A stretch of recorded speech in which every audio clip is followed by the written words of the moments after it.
High, আমার নাম রাহুল ভাটিয়া। আমি পেশায় একজন ইঞ্জিনিয়ার। আমার প্রশ্নটা হলো, পবিত্র কোরআনে সূরা হজের ৪৭ নম্বর আয়াতে আছে, বলা হয়েছে তোমার প্রতিপালকের কাছে একদিন তোমাদের হিসাবে 1000 বছরের সমান। এছাড়াও সূরা সাজদার 5 নম্বর আয়াতে আছে তোমাদের প্রতিপালকের একদিনের পরিমাপ হবে তোমাদের হিসাবে 1000 বছরের সমান।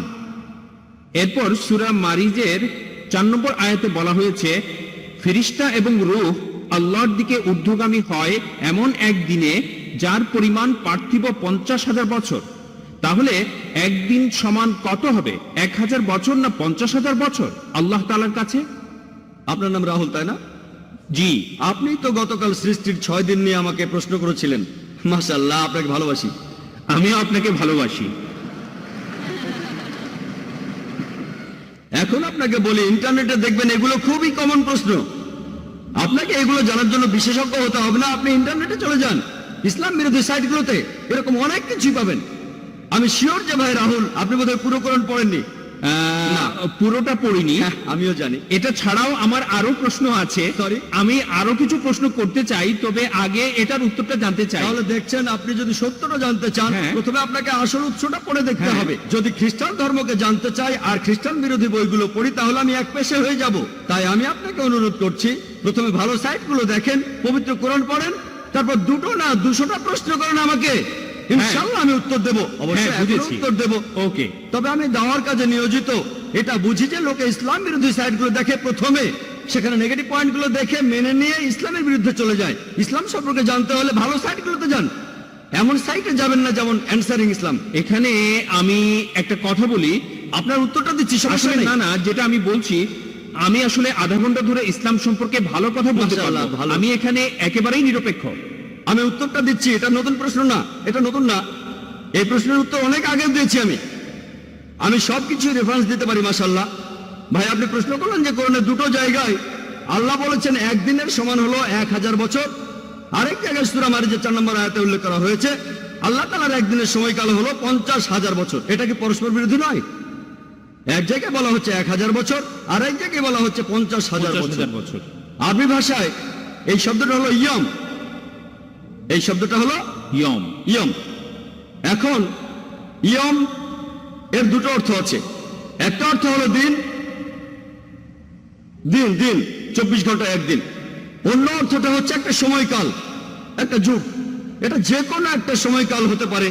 তাহলে ইয়মের একটা অর্থ হলো দিন, আরেকটা অর্থ হলো একটা সময়কাল।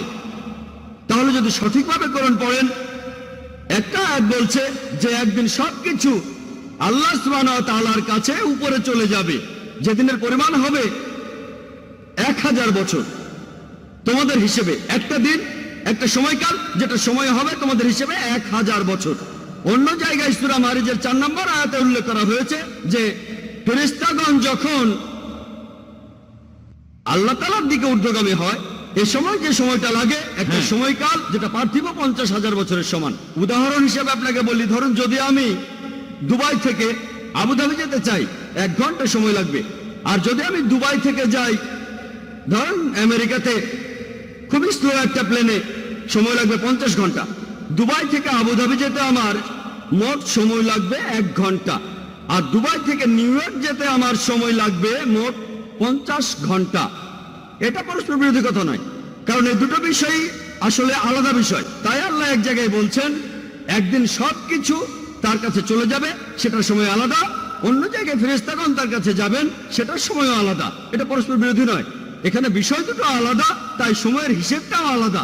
যদি অনুবাদ করেন দিন, 24 ঘন্টার দিন, তাহলে পরস্পর বিরোধী হবে। যদি অনুবাদ করেন এটা একটা সময়কাল, যেমন আল্লাহ বলেছেন তিনি এই বিশ্বজগৎ সৃষ্টি করেছেন মোট 6 দিনে, 6টি আয়ামে, এটা আসলে 24 ঘন্টার দিন নয়, তাহলে পরস্পর বিরোধী হবে। এই 6টা সময়কাল, 6টা যুগ, বিজ্ঞানীদেরও এ ব্যাপারে কোনো আপত্তি নেই। তাহলে এখানেও ইয়ামের অর্থ একটা সময়কাল। এই উত্তরগুলোর জন্য আমাদের ওয়েবসাইটে যেতে পারেন, irf.net, www.irf.net। ইনশাআল্লাহ বেশিরভাগ প্রশ্নের উত্তর সেখানে পাবেন। আশা করি উত্তরটা পেয়েছেন। স্যার, এখানে তাহলে 2টা হলো আলাদা জিনিস। হ্যাঁ, ঠিক। এক্সেলেন্ট। আচ্ছা, আর আর যে শব্দটা আপনি বললেন শব্দ দুইটা আলাদা, একটা হলো দিন ইয়ম আর শব্দটার অন্যটা দুটো হলো অর্থ আছে। একটা অর্থ হচ্ছে 24 ঘন্টার দিন, অন্যটা হলো যুগ, সময়কাল। আর এই দুইটা জায়গাতেই ইয়ম শব্দটা বলা হয়েছে, একই শব্দ আছে। একই শব্দ হ্যাঁ। দিয়ে বোঝানো হচ্ছে একটা দিন বা যে তিনটা আয়াত বলেছেন সবগুলোতে, সূরা হাজে আছে, সূরা মারিজে আছে, এছাড়াও যেখানে বলা আছে যে আল্লাহ পৃথিবী আর আকাশমণ্ডলী সৃষ্টি করেছেন 6 দিনে, এখানেও ইয়াম শব্দটাই। এর বহুবচন হচ্ছে আইয়াম। একই শব্দ সূরা ফুসিলাতে, আপনি হয়তো রেফারেন্সটা ভুলে গেছেন, 9 থেকে 12 নম্বর আয়াত, এখানেও আইয়াম শব্দটাই আছে।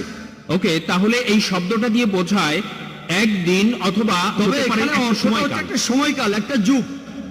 আচ্ছা, আর এই সময়কালটা হতে পারে সময়কাল হতে পারে 1 ঘন্টা, হতে পারে 10 ঘন্টা, হতে পারে 10 বছর, হতে পারে 1000 বছর, 1 কোটি বছর। আর এই দুইটা আয়াত আসলে আলাদা বিষয়ের কথা ঠিক। বলছে।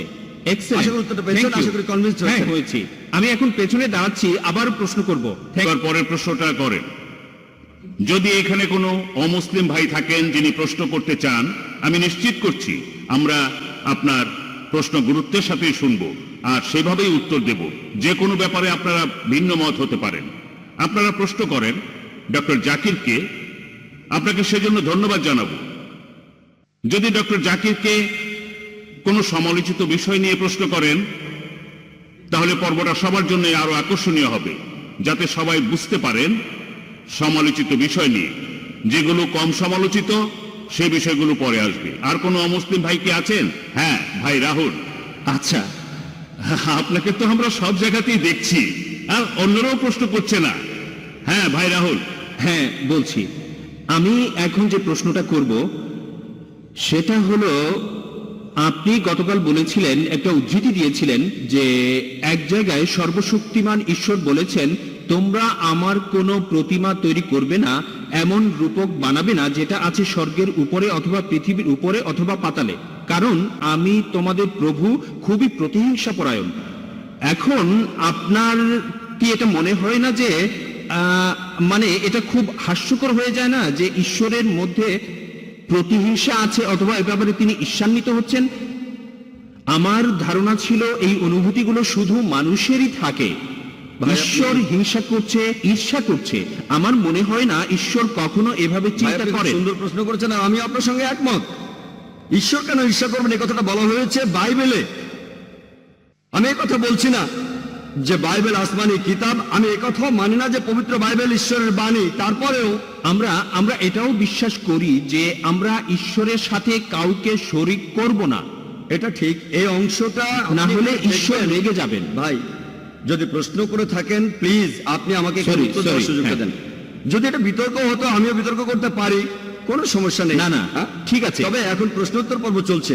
ওকে, প্লিজ। আপনি প্রশ্নটা করেন, তারপর আমার উত্তরটা শোনেন। যদি আমার কথার ভেতরে আপনি কথা বলেন, আমি হয়তো কিছু মনে করছি না, তবে এটা হবে বিতর্ক, পরে এক সময় সেটা করা যাবে। I am sorry. ঠিক, আপনি প্রশ্ন করেন, আরেকটা প্রশ্ন করেন, আমি সেটা শুনবো। তবে কথা বলতে থাকলে সেটা হয়ে যায় হ্যাঁ, আমি বুঝতে পারছি। অনেকটা বিতর্কের মতো, সেটাও করা যায়। আর বিতর্কের সময় থাকে 15 মিনিট 15 মিনিট। আপনি খুব সুন্দর প্রশ্ন করেছেন যে আমি একটা অনুচ্ছেদে বলেছিলাম যেখানে বলা আছে, তোমরা আমার কোনো প্রতিকৃতি তৈরি করবে না যেটা আছে উপরের স্বর্গে, পৃথিবীতে অথবা পৃথিবীর নিচে। তোমরা এমন কাউকে উপাসনা করবে না, কারণ আমি তোমাদের প্রভু ঈশ্বর এবং খুবই ঈর্ষাপরায়ণ। এই কথাটা রয়েছে বুক অফ এক্সোডাসে, অর্থাৎ ওল্ড টেস্টামেন্টে 20 নম্বর অধ্যায়ের 3 থেকে 5 অনুচ্ছেদে। এছাড়া বুক অফ ডিউটেরোনমি 5 নম্বর অধ্যায়ের 7 ও 9 অনুচ্ছেদে আছে। আর এটা হচ্ছে বাইবেলের উদ্ধৃতি। আমি এ কথা বলি না যে বাইবেলের পুরোটা ঈশ্বরের বাণী। এই অনুচ্ছেদটার প্রথম অংশের সাথে আমি একমত, ঈশ্বরের কোনো প্রতিকৃতি নেই। কিন্তু দ্বিতীয় অংশ বলছে ঈশ্বর ঈর্ষাপরায়ণ, আমি এ কথা মানি না, এই দ্বিতীয় অংশটা। তাই এই প্রশ্নটা আপনি করবেন কোনো খ্রিস্টানকে, আমাকে না। আমি এখানে বাইবেলের সবকিছু সমর্থন করছি না। কোরআনের সাথে মিল থাকলে সমর্থন করব, মিল না থাকলে সমর্থন করব না। তাই আমি আপনার সঙ্গে একমত যে ঈশ্বরের এখানে ঈশ্বরান্বিত হওয়াটা অস্বাভাবিক। আশা করি উত্তরটা পেয়েছেন।